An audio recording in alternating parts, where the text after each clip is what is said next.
Manumalo le Speaker. E Manumalo e sao le leilanga whaiunga e sao langa pāloka. Lona uiga ua moni fo I male whaali uiga uma o le lua vai koru lena folasia.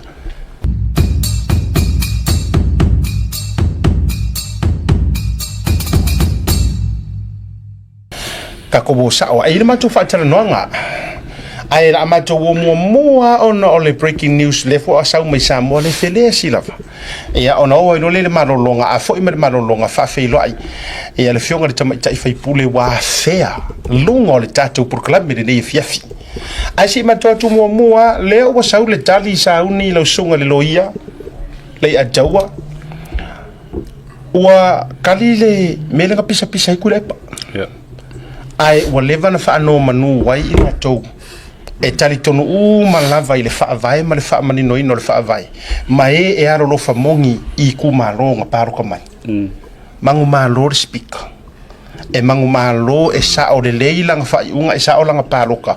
Lona uiga ua moni fo I male whaali uiga uma o le lua vai koru lena folasia. O le aso whenangalo. E mesi o le vaenga sa tali ai nei le reserving o le whaiunga sai. Yeah, without prejudice in the court, yeah, my parties po ila kosa involved in Masepa'u. To me, this shows the rule of law prevails, justice also prevails, and we still have hope. Samoa la ila ko la ko vai le kula fongo. E mawhainga sao vai I whawhikau li lo whianga I male tunu taimini. So yo le vai aku le mana ye la mingo le alfa le alfa masin. Pa wale me lo ke vai o le decision. Le o mai I am unable to accept the application interpretation of Article 58 bracket 2, which purports to apply the prohibition against casting a deliberate vote to a constitutional amendment vote under Article 109. I think o e whaingata I se whamasino ona whai se whaiunga outside le perimeters o tulafono ona e taunu elu pola tunu iai e whalele iai e tauwhi lai fo ilana wa ai le whamasino aso solo lava le whaingal whaiunga ilunga kulafongo. You know, that's how the rule of law solve issues here pe yung kupu mai Samoa pemingi. I'm trying to think ile intention nga ave HRPP because anga whaapea a genuine intention nga ave HRPP. Yeah, that would be fine. Yes, I agree, it is their right. Ave ingi maka upo ele o mangingoi.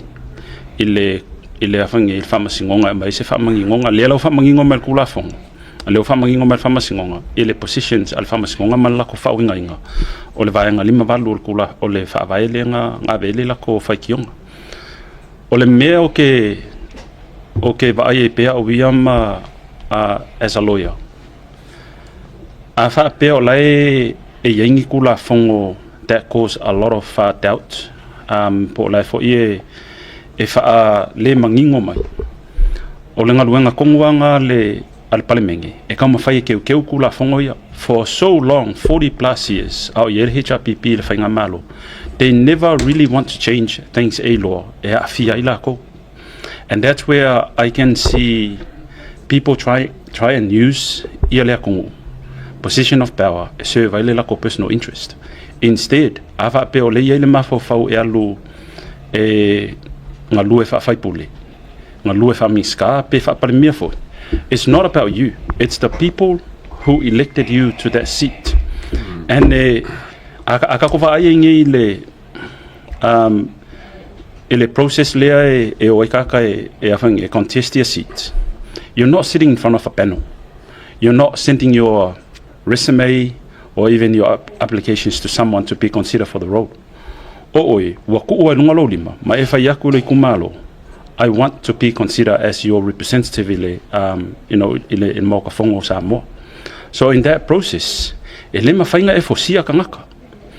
okay, lo le vai foinga nga vai ele famasingo. Ele a fianga o malo si anga falkula fongo o le kumalo sa papadi. Pe a fa apeangi ai ole a se president a rule in favor of the arguments ng HRPP. Yes, it's very convincing, but at the same time, it's not right. It's not where the law sit. Because pe yang kako kalangoyang ngafi. A very fong fekalai, coffee fong fekalai. He was first and foremost a member of Parliament mole kumalo sa papali. Regardless penga se lau pasenga in favor ile kumalo sa pali. The minute he has the majority of the vote, he is a representative, a legal representative of ilako umalava kongal constituents leo. So there is a political deficit. Pe afa pe ele mafainga voice concern pe afa pe ele mafainga voice le leo fo ole kumalo, especially oswing or favai. So it is, yes, people will say ole malo mole fonfekalai, but to me it is the win for the rule of law and justice.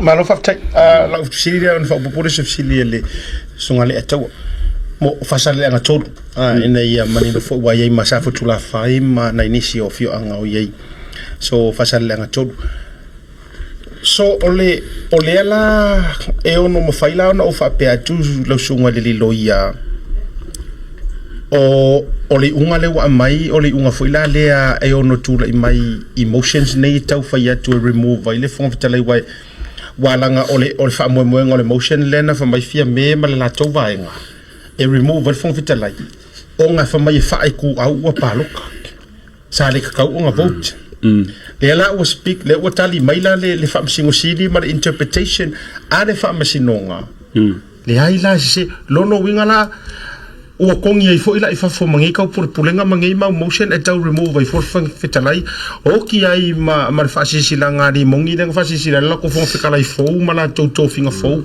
lono winga fonta to fa bedu wa fainga ma ole wa mangingol ma tarvai kusor kalileo o avangi o allocations po complaints po media sa moli el fa ungol fon fekalai, and we have to understand elua hats la we fon fekalai. He is a member of parliament from Fasal anga ngumelakol, and he is also the speaker of the house. O ngayel ka il moka on maoka lea onga ia e pulenga ia onga ia le head on maoka. He's the head of the legislative. E pau lavalengo foanga e kau ke ka ua o le maoka fongo Samoa o le maoka le fa ulu le fonga fekalai. So i mea umai nga kau pule include le complain po le issue lenga ave HRPP le ko e fa mangingo mai ai le voter le fonga fekalai po le voter fai pule fa sa le anga ngumela kolu include ai fo ila se afangi se view fo ele vaenga le fia me o le kali le lenga o le issue le lenga kam fail vaenga ave pe mafai o nga paloka le fon fekalai. But if we take away la le title fon fekalai o nga ave lo facility fa pe mafai o nga paloka le fai pule o fa sa le ang melkor le la wa kali le il famasingonga. Yes, and ele o ko ya ngala. And I have to say this with great respect. Ile court. They have a right to appeal, but it depends on what grounds. Because ele va appear evakuse apili alengi grounds. And I think it's fair to say pa wale grounds le kokoi. Or grounds le ko ilunga. War ground le pekes. Ele ko engi ko grounds because lo fa mangingo ile wingo le fa yu pufa valule o va lima vanu o fa vai lenga fisiringi ai se fa mala malamanga mai le mai le famasingonga o ala ngisi fuanga lai fai against ile fonfekalai, and if they going to move that in any other way, it can be considered as a contempt of court. Aka ko vai fela le position ko la palenga fai langa letter to the editor lenga sango nga filiata wa unlawful for ile kulanga he pervert the course of justice o lawa fai langa opinion Ai laile I whaia le whai unga le whamasingonga. And his opinion as someone who is highly regarded as a member of parliament, a lawmaker. He is also a ex-prime minister, and he's the leader of the opposition. So it's unlawful. Yes, you have the freedom of speech, but that freedom, there is a line drawn by the law. I have a pea la ki o mafo faule vaenga le apili a va pea maile court of appeal on what grounds? Oh, any grounds. No, it's a legal ground. You can't just bring a piece of land for the ground there. You have to bring a legal argument to justify it. Le apili. But o le ufa malama le winga o le lima valu.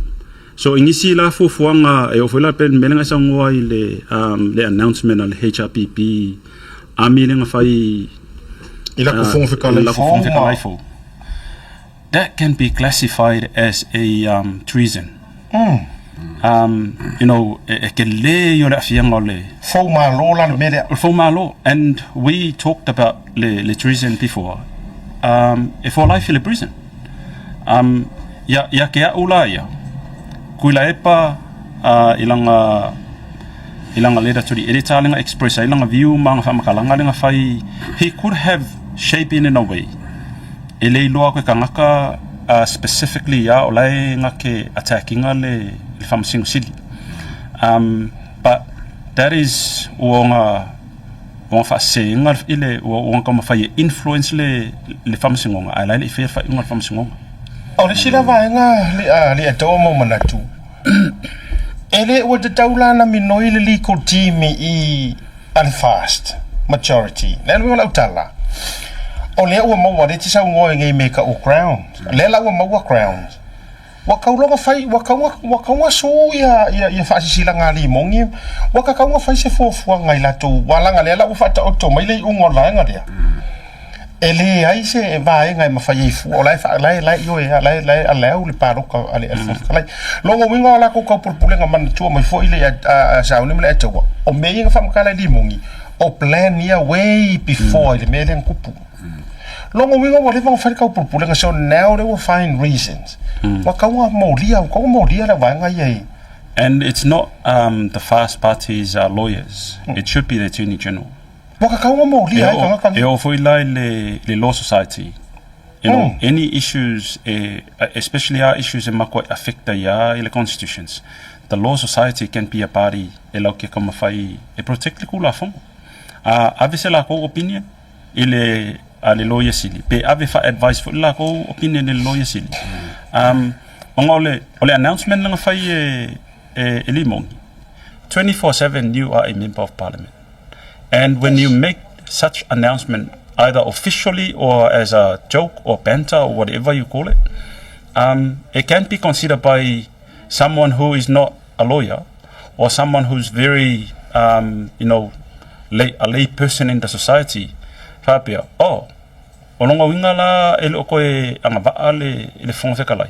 And they were trying to induce the conscious ikangaka.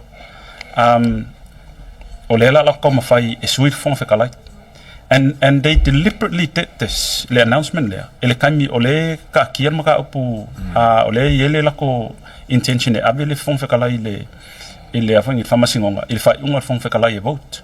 So in other words, it's like we have our plan. Nanga fa mai ole famasingonga. Malo mako. E malo lako view. Osokulo. And vai vula ole strategy.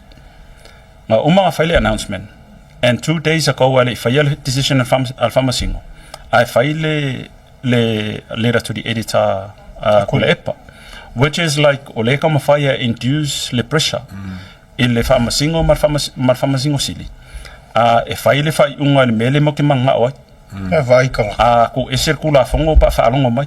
You know, upuya lenga quoting a man. Safa interview on TV folia Australia upuya koko. So it shouldn't be taken lightly, especially the fragmented okula fongo male principle of the rule of law will have a huge impact. And I know for you to the ma sauni waka kasungi kangaka. Lengo le falling my ngal HRPP ale move if I may ya. I don't know melwing out there.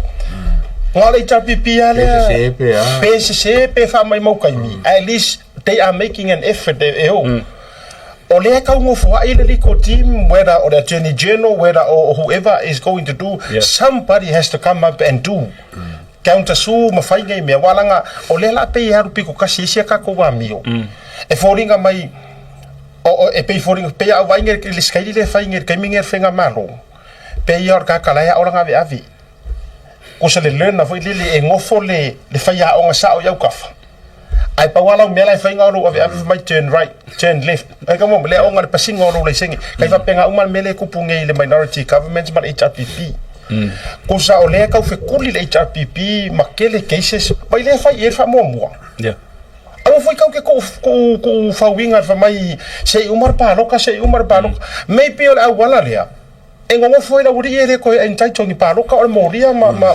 convict.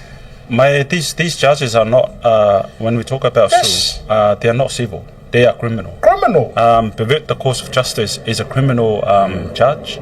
Ava bengia kama fai fa se le fa unga le fa masingo le nga fai le case nga sa ngi fa fole decision.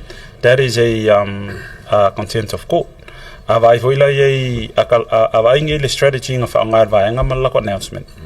And then nga follow up la ia le opinion na kula epa sa nga criticizing openly criticize le court ma le fa masingo sili before the decision were out. It's like a covert strategy. Kama fai fale ngai malo, and that is treason. Because umanga fale announcement na alimongi mal va nga mai ngai sila. Wa ku file court case. Lai reserve the decision na le family. I go file si opinion. So it's like what else do we, and it's not for us. Famasi ngo yala ko. Aven maka upule court because they need to appear in front of the judge. Makali facility. Evidence here. Ole public il fainga ko o famakalanga. And I think ole ko mafai e maintain le la opposition. Faleanga la ku pawanga. Faleanga la ku faleanga awangi pasial pakeki. Coffee kusa e kasia le mele o plan ia HRPP ya tula epa wa believe you misa udi mle atawa ele o HRPP uma sui le ko ngol mele e ka ser mele nga ya kula epa malanga kengi le ke take a government pa wanga ole mele o momo o ngi e akangia mai fo ile atawa somehow o le vanga diki ko I don't know pole ale umie e faya ye si sang fai unga mafaka kia before announced publicly. I have the sure so could a parent criticize a CJ. It seems like already knew we could already lang for kan kala ko koleka ke lo uma e ma fofo ngale movies fa msingo male mingo isilo ia ikongo lawyer society HRPP. Ele alora kala e ma fuanga nga musu fai langa fo ie olai lang moanga ko ngora ku fak ma fo ga ngai fen kai nga move fengi me sa or kemingi ai ya ja uia o ai ni koa male legal team attorney general kemingi this is your time. You gave the exact correct advice to the speaker. Now this is your moment if I work guard the constitution and uphold the rule of law. And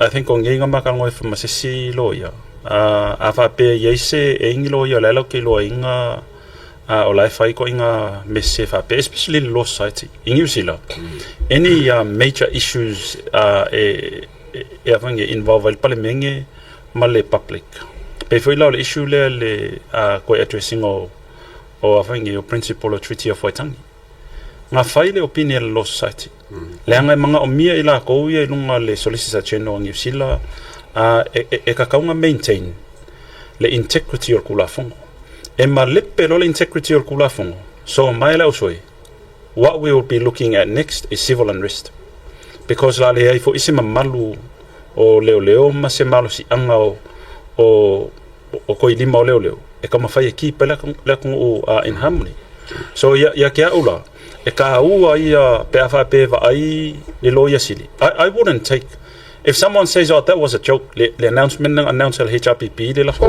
Ola fai mai lu mo la ko penas mo la ko ka. Plus, oh, that was a joke. Well, why are we going to take you seriously in the next election? Is everything you're going to say is going to be a joke now? Wala vana ngai fai mo la ko manglo ki. Yeah, they're all jokers. We are jokers.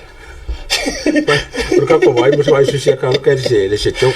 It's not. Mai mo falar ke mi ke paro kai foi wa ya li mongia e o le choka. Pa fa pe o langa menga le la sa we alo mai. E ai langa ile le va le tunu as you claim.